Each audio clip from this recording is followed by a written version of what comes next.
आज असम दौरे पर केंद्रीय मंत्री गृह मंत्री अमित शाह, बंगाल दौरे पर जेपी नड्डा कई कार्यक्रमों में लेंगे हिस्सा। बंगाल में 2 मार्च को सीएम योगी भरेंगे हुंकार।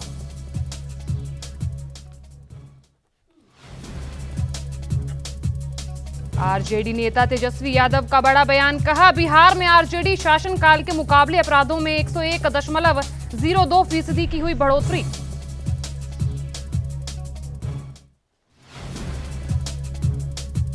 वहीं किसानों का आंदोलन लगातार जारी, योगी के गढ़ पूर्वांचल में किसान महापंचायत, आज नरेश टिकैत करेंगे संबोधित।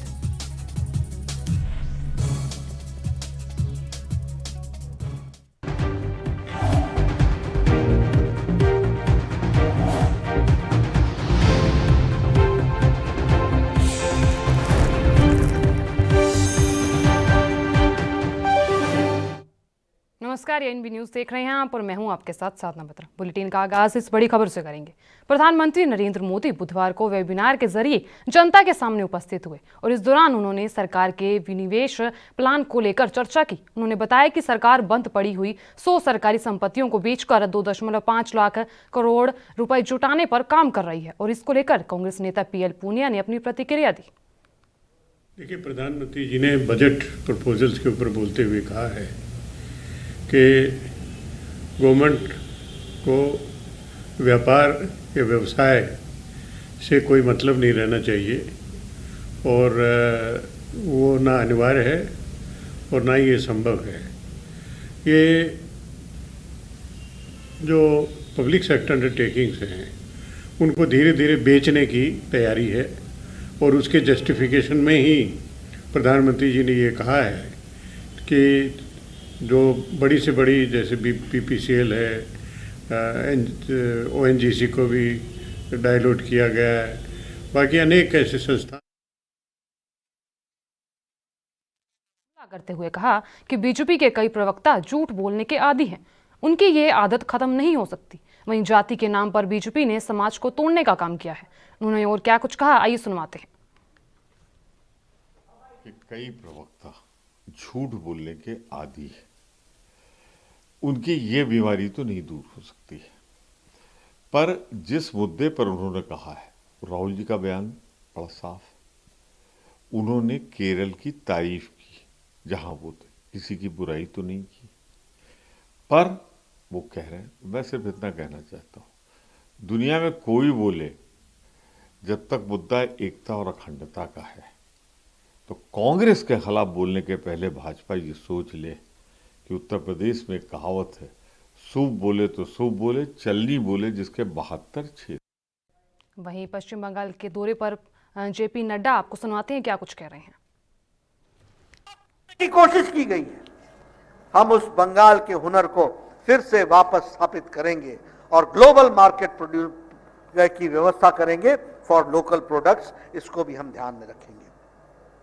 मित्रों, जहां तक बंगाल के कल्चर का सवाल है, we are all emotionally involve. Bengal का कल्चर एक संस्कृति जिसने देश दुनिया को एक नई ताजी हवा दी। जब मैं विवेकानंद जी की बात करता हूं, जब मैं रविंद्रनाथ ठाकुर जी की बात करता हूं, जब मैं बंकिम चंद्र चटर्जी की बात करता हूं, जब मैं ईश्वरचंद्र विद्यासागर जी की बात करता हूं, ये सब लोग ऐसे थे, श्यामा प्रसाद मुखर्जी की बात करता हूं, ये सब ऐसे थे जिन्होंने बंगाल की धरती से जरूर जन्म लिया हो, लेकिन उन्होंने देश को दिशा दी, संस्कृति को दिशा दी, दुनिया को। वहीं आरजेडी प्रवक्ता शिवानंदन तिवारी ने किसानों को लेकर कहा है कि कृषि क्षेत्र में लोगों को रोजगार मिलता है और उसी को खत्म करने की तैयारी है। उन्होंने और क्या कुछ कहा, आइए सुनवाते हैं। सरकार का काम है सिर्फ शासन चलाना और विकास का सारा काम जो है अब जो निजी सेक्टर में, कारपोरेट सेक्टर को के हाथ में सौंपने के लिए तैयार हैं। पूरा का पूरा कृषि क्षेत्र जो है वो कारपोरेट सेक्टर को दे रहे हैं। भला बताइए, जिस देश में एक बड़ी आबादी गांव में रहती है, हमारे यहाँ जो सेंसस है उस सेंसस के हिसाब से 33-34% लोग शहर में हैं, बाकी तमाम लोग गांव में रहते हैं। सबसे बड़ा रोजगार देने वाला क्षेत्र जो है हमारे देश में कृषि को माना जाता है। लगभग 70 करोड़ लोग कृषि के क्षेत्र में रोजगार प्राप्त करते हैं। प्रत्यक्ष अप्रत्यक्ष दोनों मिलाकर वहां जो है प्राइवेट सेक्टर को पूरा का पूरा देश। नए कृषि कानूनों के खिलाफ अपनी आवाज बुलंद करने वाले हरियाणा के निर्दलीय विधायक बलराज कुंडू के आवास पर आयकर विभाग ने छापेमारी की। रोहतक के सेक्टर 14 स्थित कुंडू निवास पर भारी पुलिस बल के साथ आयकर विभाग की टीम पहुंची। हाल ही में निर्दलीय विधायक बलराज कुंडू ने हरियाणा की मनोहर लाल खट्टर सरकार से समर्थन वापस लिया है। बता दें कि आपको कि वहीं बताया भी जा रहा है कि निर्दलीय विधायक बलराज कुंडू के रिश्तेदारों पर भी आयकर विभाग ने छापेमारी की है। और वहीं हिसार के हांसी शहर स्थित विधायक बलराज कुंडू के ससुराल में भी आयकर विभाग के अधिकारी पहुंचे और उस बीच आयकर विभाग की टीम सुबह 7 बजे ही बलराज कुंडू के ससुराल पहुंची और इस दौरान उनकी सास मैना देवी मौजूद रही।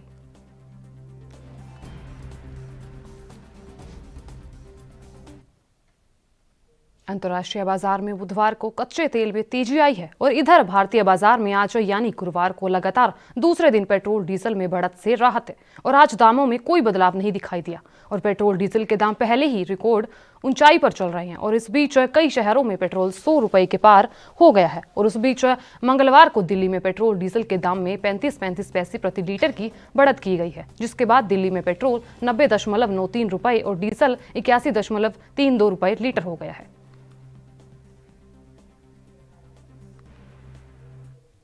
भारतीय रेलवे ने यात्री ट्रेनों के किराए को बढ़ा दिया है और उस बीच रेलवे की तरफ से जारी बयान के मुताबिक कम दूरी के ट्रेनों के किराए को बढ़ाया गया है और रेलवे का किराया बढ़ाने के पीछे का तर्क ये है कि कोरोना वायरस के खतरे को ध्यान में रखते हुए बढ़ोतरी की गई है ताकि ट्रेनों में ज्यादा लोग न चढ़े। बढ़ाए गए किराए का असर 30 से 40 किलोमीटर तक का सफर करने वाले यात्रियों पर जरूर दिखाई देगा और रेलवे ने बताया कि बढ़ने वाला किराए का असर केवल 3% ट्रेनों पर पड़ेगा। इंडियन रेलवे ने कहा है कि कोविड का प्रकोप अब भी मौजूद है और वास्तव में कुछ राज्यों में कोविड की स्थिति बिगड़ रही है और ऐसे में बढ़े हुए किराए को ट्रेनों में भीड़ को रोकने और कोविड को फैलने से रोकने के लिए रेलवे की सक्रियता के रूप में देखा जाना चाहिए। और रेलवे के मुताबिक पहले ही यात्री की हर यात्रा में बड़ा नुकसान उठाना पड़ता है, वहीं टिकटों पर भारी सब्सिडी भी दी जाती है। रेलवे के मुताबिक बढ़ी हुई कीमतों को समान दूरी से चलने वाली मेल एक्सप्रेस वे ट्रेनों के किराए के आधार पर तय किया जाता है, यानी अब यात्रियों को छोटी यात्रा के लिए भी मेल एक्सप्रेस के बराबर का किराया देना होगा और ऐसे में 30 से 40 किलोमीटर तक की यात्रा करने वाले पैसेंजर्स को अब ज्यादा किराया देना पड़ेगा। बता दें आपको कि कोरोना वायरस के फैलाव को रोकने के लिए भारतीय रेलवे ने 22 मार्च 2020 को ट्रेनों के संचालन को बंद करना पड़ा था।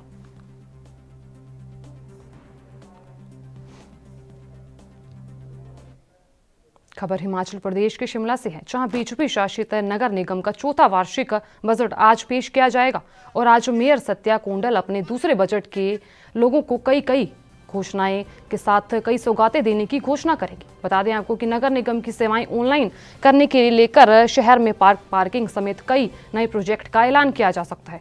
वहीं बजट भाषण में पिछले साल के बजट की घोषणाओं को लेकर भी चर्चा होने वाली है। तो वहीं हिमाचल प्रदेश विधानसभा अध्यक्ष विपिन सिंह परमार ने लोगों को विधानसभा के बजट सत्र के दौरान न आने की सलाह दी है। उन्होंने कहा कि मंत्री भी पीएसओ और एक अन्य व्यक्ति को साथ लाएं तो वहीं अच्छा रहेगा, विधायक पीएसओ को ही लाएं क्योंकि कोरोना अभी खत्म नहीं हुआ है। कोरोना के समय ये बजट सत्र हो रहा है क्योंकि कोरोना अभी तक पूरी तरह से समाप्त नहीं हुआ है, इसलिए जो कोरोना के प्रोटोकॉल्स हैं उनको हम इस बजट सत्र में अपनाने वाले हैं।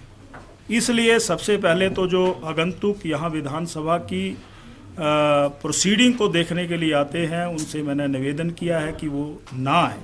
हाँ, प्रतिनिधि मंडल या माननीय मुख्यमंत्री महोदय से हिमाचल की जनता मिलना चाहती है तो सोशल डिस्टेंसिंग को ध्यान में रखते हुए जहां पर हमारा मीटिंग हॉल है सत्र के उपरांत वो मिल सकते हैं।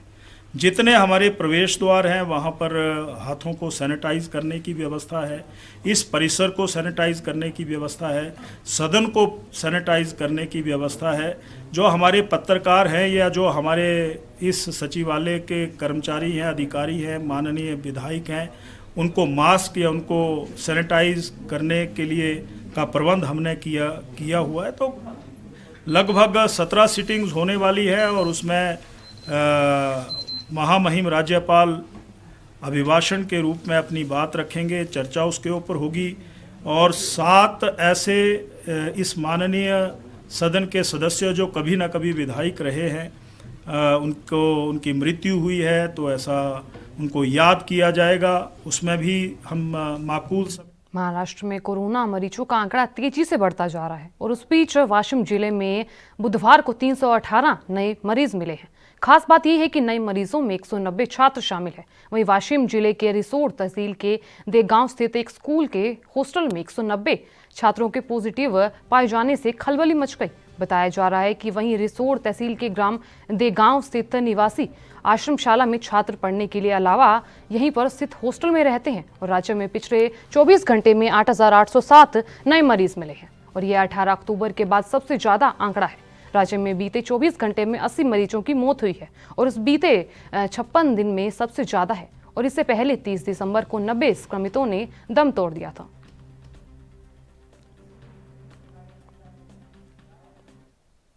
वहीं कांग्रेस नेता दीपक सिंह ने योगी सरकार पर हमला करते हुए कहा कि सरकार धर्म के नाम पर समाज को बांट रही है। उन्होंने और क्या कुछ कहा, आइए सुनवाते हैं। सरकार उत्तर प्रदेश की जनता को धर्मांतरण के नाम पर, जाति धर्म के नाम पर गुमराह करना चाहती है। जो कानून पहले से विद्यमान है, हमारे देश की लोकसभा ने पास किए हैं, उसमें भारतीय जनता पार्टी हुई सरकार को अपनी किस बात की कानून लेके आती है। ये स्पष्ट तौर पर है कि जो उत्तर प्रदेश में 4 वर्ष की नाकामयाबी है, बेरोजगारों में नाराजगी है, किसानों में नाराजगी है, बढ़ते अपराधों दुराचार के प्रति प्रदेश की जनता में गुस्सा है, उससे ध्यान भटकाने के लिए जाति धर्म धर्मांतरण जैसे कानून लेकर आजम खान पर उत्तर प्रदेश सरकार ने एक और कार्रवाई की है। योगी सरकार ने आजम खान को मिलने वाली लोकतंत्र सेनानी पेंशन पर रोक लगा दी है और यह फैसला आजम खान पर दर्ज आपराधिक मुकदमों को देखते हुए लिया गया है। बता दें आपको कि शुरू में पेंशन की रकम 500 रुपये प्रति माह थी और अब बढ़कर 20,000 रुपये हो गई है। और वहीं 2005 में तत्कालीन मुख्यमंत्री मुलायम सिंह यादव ने आपातकाल के दौरान जेल जाने वालों को लोकतंत्र सेनानी पेंशन देने की शुरुआत की थी और इसके तहत आजम खान को भी पेंशन दी जा रही थी। लेकिन अब योगी सरकार ने आजम खान की पेंशन को रोक लगा दी है और वहीं रामपुर में लोकतंत्र सेनानी पेंशन 37 लोगों को दी जा रही थी।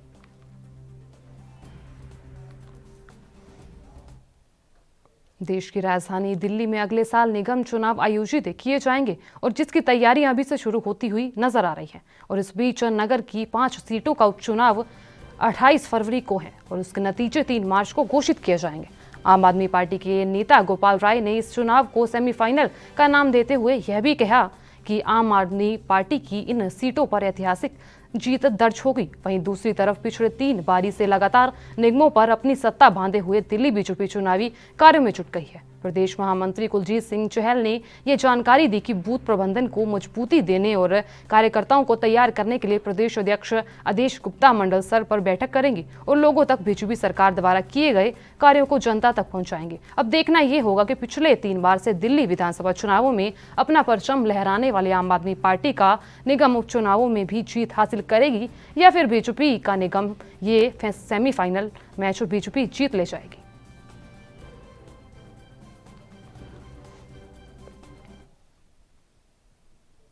यहाँ लेंगे एक छोटा सा ब्रेक। अब बने रहिए एएनबी न्यूज के साथ।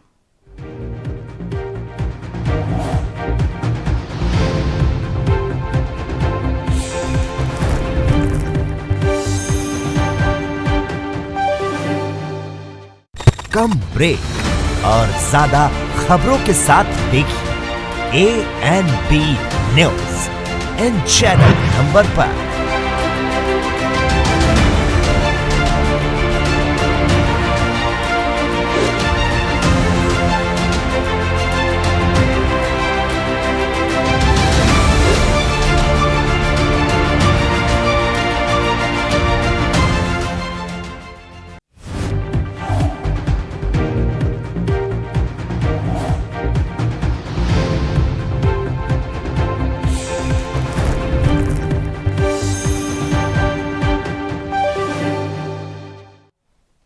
ब्रेक के बाद आप सभी का स्वागत है। जेपी नड्डा क्या कुछ कह रहे हैं, ये सुनाते हैं। वो अच्छी पढ़ाई कर सकता है, वो मुख्य धारा में अपने आप को शामिल कर सकता है। इस तरीके की योजनाओं को हम लोगों ने, प्रधानमंत्री जी ने एक रास्ता दिया है। ईस्ट वेस्ट कॉरिडोर 8,575 करोड़ रुपए खर्च हो रहा है। इसमें हम सबको मालूम है कि यह ईस्ट वेस्ट कॉरिडोर से कितना बड़ा विकास का योजना बनने वाली है। उसी तरीके से नेपाल और इंडिया और बांग्लादेश के सड़कों को जोड़ने के लिए 721 करोड़ रुपए देने की व्यवस्था की गई है। अम्फान में 2708 करोड़ रुपए दिए गए।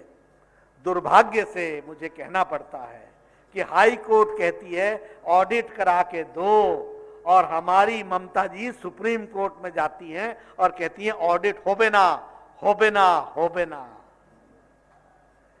ममता जी है तो डर कहनो, है तो भय कहनो, किस बात का भय है, किस बात का डर है?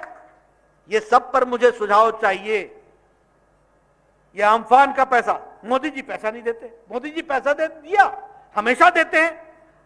ममता जी वो जमीन पर लगता नहीं है, खर्च होता नहीं है। क्यों नहीं होता है खर्च? कहां जाता है?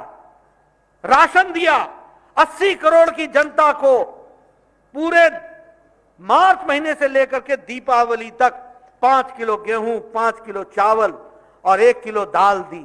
कहां मिला ये अनाज? टीएमसी के कार्यकर्ताओं के घर में। हम इस चलिए खबरों का आगाज कर लेते हैं। दिल्ली शिक्षा निदेशालय ने एक बड़ी घोषणा करते हुए दिल्ली के छात्रों को बड़ी राहत पहुंचाई है। वही दिल्ली सरकार ने फैसला लिया है कि कक्षा 3 से 8 तक के स्टूडेंट्स की ऑफलाइन परीक्षाएं नहीं होंगी। टीचर्स बच्चों को वर्कशीट और असाइनमेंट के आधार पर मार्क्स देकर अगली क्लास में प्रमोट करेंगे। दरअसल कोरोना के खतरे को देखते हुए यह फैसला लिया गया कि निदेशालय ने यह भी साफ किया है कि जिन छात्रों के पास डिजिटल एक्सेस नहीं है, यानी इंटरनेट, कंप्यूटर, लैपटॉप आदि के जरिए अपनी वर्कशीट नहीं सबमिट कर सकते, उन्हें भी परेशानी होने की जरूरत नहीं है। ऐसे में स्टूडेंट्स हार्ड कॉपी के फॉर्मेट को अपने पेरेंट्स के जरिए असाइनमेंट्स और वर्कशीट्स जमा करा सकते हैं। यहाँ भी स्टूडेंट्स को इस काम के लिए हाजिर नहीं होना पड़ेगा। बता दें आपको कि उनकी जगह उनके माता पिता सभी कोविड गाइडलाइंस का पालन करते हुए स्कूल जाकर उनका असाइनमेंट सबमिट कर सकते हैं। यहाँ दिल्ली सरकार ने क्लास 3 से 8 तक के लिए परीक्षा के विषय में खुलकर जानकारी दी है, और वहीं क्लास 9वीं और 11वीं के लिए अभी किसी प्रकार का नोटिस जारी नहीं किया गया है।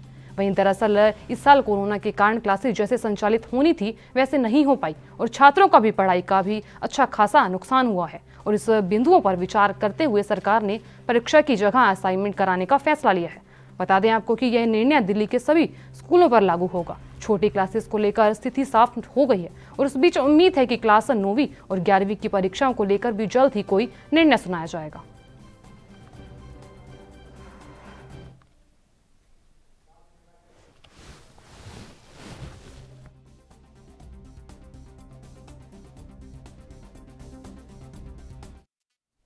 उत्तर प्रदेश के ललितपुर जनपद से छात्र यूनियन के छात्रों द्वारा जिलाधिकारी ललितपुर को एक ज्ञापन सौंपा गया है, जिसमें राजकीय इंटर कॉलेज के ब्लॉक बार के प्रधानाचार्य अनुराग यादव ने खिलाफ आरोप लगे हैं। और उस बीच आरोपों में लिखा गया कि प्रधानाचार्य मुख्यमंत्री योगी आदित्यनाथ तथा अखिल भारतीय विद्यार्थी परिषद के खिलाफ अभद्र टिप्पणी करते हैं, जिसको लेकर ज्ञापन में प्रधानाचार्य अनुराग यादव पर कार्रवाई की मांग की गई है।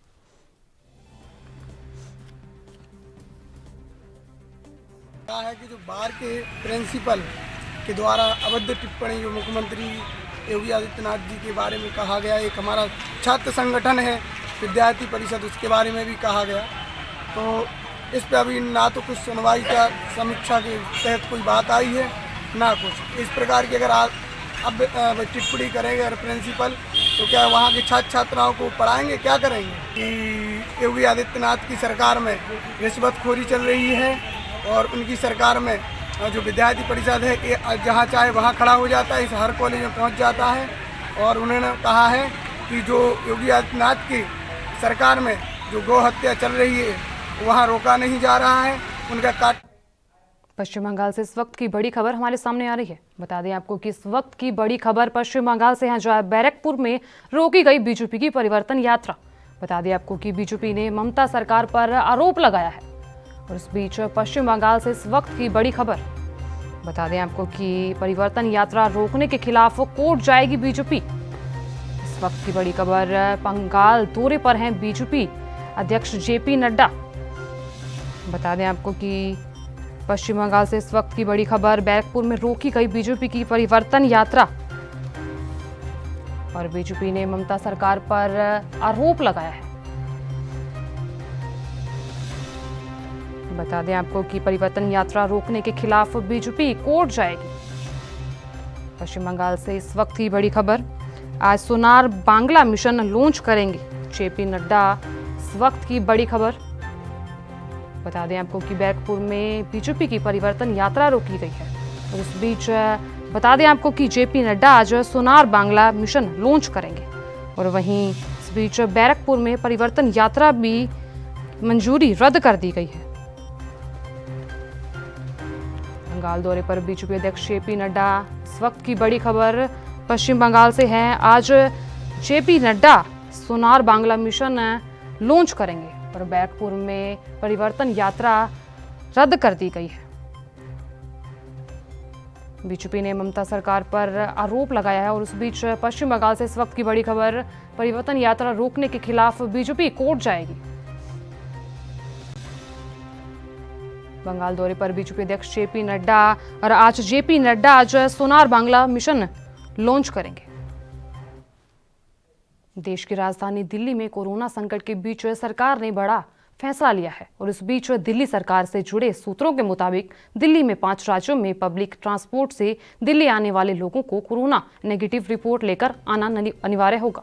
और उस बीच कुछ राज्यों में कोरोना के बढ़ते मामलों के चलते दिल्ली सरकार ने यह फैसला लिया है कि महाराष्ट्र, केरल, छत्तीसगढ़, मध्य प्रदेश, पंजाब से दिल्ली आने वाले लोगों को नेगेटिव दिखाने पर ही दिल्ली में एंट्री मिलेगी और इन 5 राज्यों के नोडल ऑफिसर से कहा जाएगा कि वे अपने यहां से दिल्ली जा रहे लोगों की 72 घंटे तक पुरानी नेगेटिव RT-PCR टेस्ट रिपोर्ट सुनिश्चित करें और उसके बाद ही दिल्ली की तरफ प्रस्थान करने दें। और यह आदेश फ्लाइट, ट्रेन, बस से दिल्ली आने वाले यात्रियों पर लागू होगा, जबकि प्राइवेट गाड़ी से दिल्ली आने वाले यात्री इससे बाहर रहेंगे। और इस फैसले को लेकर दिल्ली सरकार औपचारिक आदेश आज जारी कर सकती है और यह आदेश 26 फरवरी शुक्रवार की आधी रात से लेकर 15 मार्च दोपहर 12 बजे तक लागू रहेगा।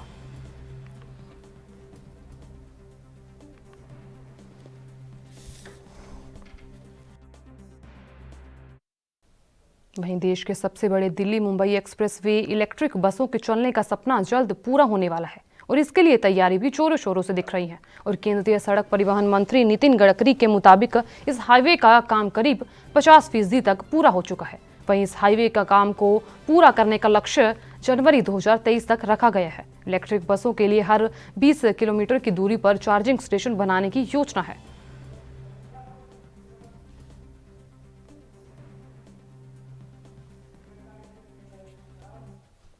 वहीं बिलसी बदायूं मार्ग पर निजामपुर गांव के पास एक कार अनियंत्रित होकर पेड़ से टकरा गई और इस बीच उसमें बैठे 2 लोगों की मौत हो गई और उस बीच 3 लोग गंभीर रूप से घायल बताए जा रहे हैं।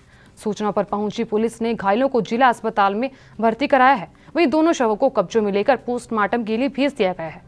मिली जानकारी के मुताबिक पता चला है कि बिलसी निवासी विपुल चौहान, रोहित सक्सेना, निशांत कन्हैया, इरफान अली बरेली जन्मदिन पार्टी में शामिल होने गए थे और पार्टी के बाद वापस लौट रहे थे और इस दौरान उनकी कार अनियंत्रित होकर पलट गई और इस बीच जिसमें बैठे विपुल चौहान और कन्हैया की मौके पर ही दर्दनाक मौत हो गई, जबकि निशांत, रोहित सक्सेना और इरफान गंभीर रूप से घायल हो गए।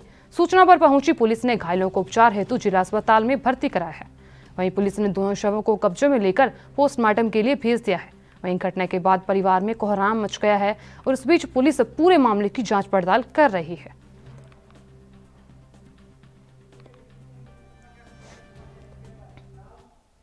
यूपी के डिप्टी सीएम दिनेश शर्मा क्या कुछ कह रहे हैं, ये सुनवाते हैं। दुराव पैदा करने की साजिश होती है, उससे बचा जा सके, इसलिए ये देश में लगे लॉकडाउन के बाद लोगों को काफी परेशानियों से गुजरना पड़ रहा है, लेकिन अब कोसली क्षेत्र के 2 दर्जन से ज्यादा गांवों को 10 किलोमीटर के एरिया में 2 टोलों का भुगतान कर जेब ढीली करनी पड़ रही है और जिसकी वजह से उन्हें काफी परेशानियों का सामना करना पड़ रहा है। वहीं ग्रामीणों ने जिला प्रशासन को चेतावनी भरे अंदाज में ललकारते हुए कहा है कि अगर जिला प्रशासन द्वारा लगाया गया टोल नहीं हटाया गया तो वह कल मजबूरन NH 71 पर गांव पहलावास के पास जाम लगा देंगे। और जब कोसली से पटौदी जाने वाले मार्ग पर PWD द्वारा एक अतिरिक्त टोल लगाकर ग्रामीणों ने टोल वसूला जा रहा है और जिसका आसपास के ग्रामीणों ने कड़ा विरोध किया और जिला प्रशासन को चेताते हुए कहा कि अगर इस अतिरिक्त टोल को जिला प्रशासन नहीं हटाता है तो वे मजबूर होकर आंदोलन करेंगे और कल रोड जाम करने की चेतावनी भी दी थी।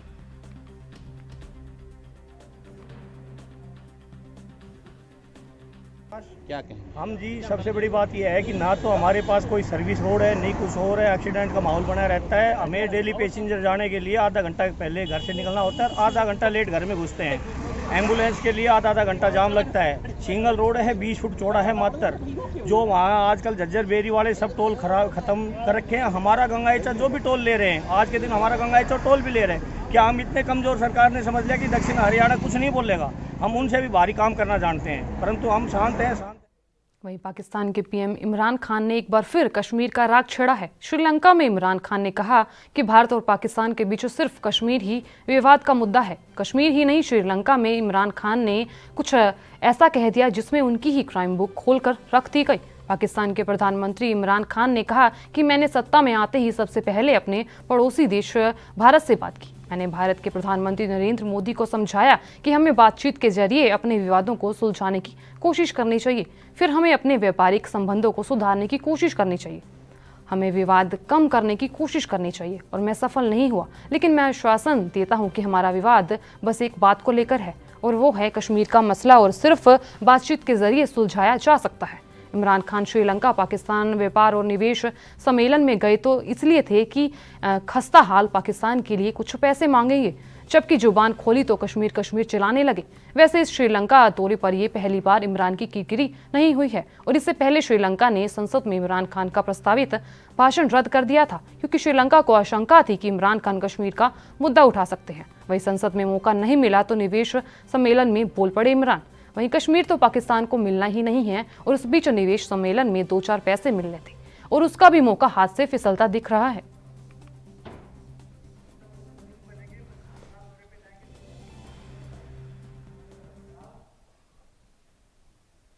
उत्तर प्रदेश से इस वक्त की बड़ी खबर हमारे सामने आ रही है। बता दें आपको कि इस वक्त की बड़ी खबर, पश्चिम बंगाल दौरे पर जाएंगे सीएम योगी आदित्यनाथ। बड़ी खबर इस वक्त की, 2 मार्च को बंगाल का दौरा करेंगे सीएम योगी आदित्यनाथ। बड़ी खबर इस वक्त की उत्तर प्रदेश से है। बता दें आपको कि सीएम योगी आदित्यनाथ चुनाव प्रचार की कमान भी संभालेंगे। बंगाल विधानसभा का चुनाव अब जल्द ही होने वाला है और उस बीच उत्तर प्रदेश से इस वक्त की बड़ी खबर आप अपनी टीवी स्क्रीन पर देख पा रहे हैं, जहां पश्चिम बंगाल दौरे पर सीएम योगी आदित्यनाथ जाएंगे और 2 मार्च को बंगाल का दौरा भी करेंगे। उत्तर प्रदेश से इस वक्त की बड़ी खबर आप अपनी टीवी स्क्रीन पर देख पा रहे हैं।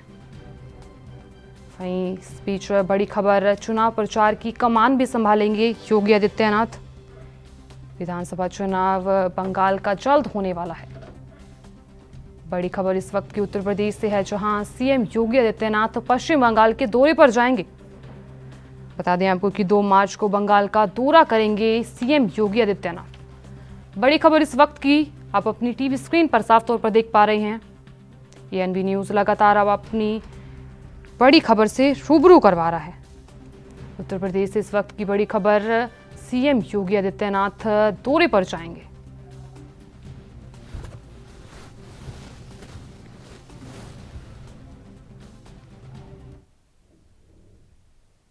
फिलहाल के लिए इस बुलेटिन में इतना ही। मुझे दीजिए इजाजत। नमस्कार।